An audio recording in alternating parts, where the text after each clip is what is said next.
amazing how some of the women, even at this stage, this was already the dead of winter, we were suffering from the cold terribly. Lack of food is even worse in the winter when it's cold. And there were still women who wouldn't eat the meat, who refused to eat. There was one girl there, she was the daughter of a Rav from a town called Dunasevdahe. And she refused to eat even the soup because it might have non-kosher meat or fat in it. She only ate bread and if she could get hold of potatoes. I mean, at this time there was a girl who was known to some of the other girls. I belonged to a group of cousins and other Orthodox girls who all sat and worked at the same table, who came from this town called Dunasevdahe, and they knew a girl who worked in the kitchen. And this girl, well, she lives today in London, and her name is Mrs. Polak. I hope she's given a testimony as well. Edith.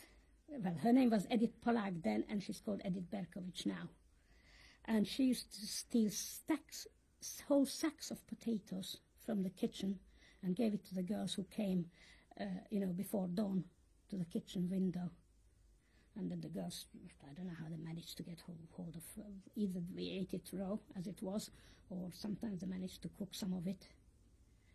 But, I mean, she was really playing with her life to steal food, but fortunately she was never caught. She was eventually evacuated together with us from Auschwitz. I was very happy to hear that she survived, and I met her in 1946 when she came to England from Sweden. I was really, really impressed how really religious and devout some of the girls were. Okay, today is July the 11th, 2022. Yes. The interviewee is Bertha Stern. The interviewer is Arla Litwin. And we are recording this in Toronto, Canada.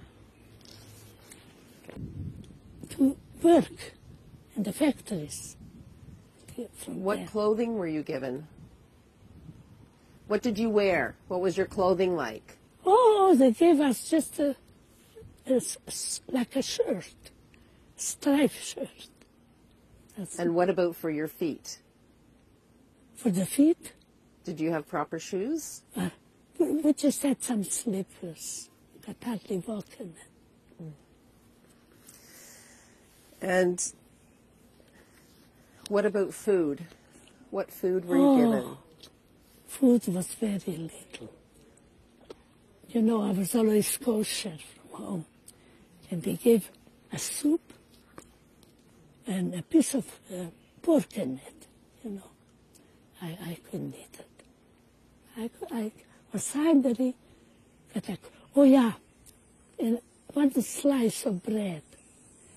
So the one who ate everything, they gave me the bread and I gave them the soup.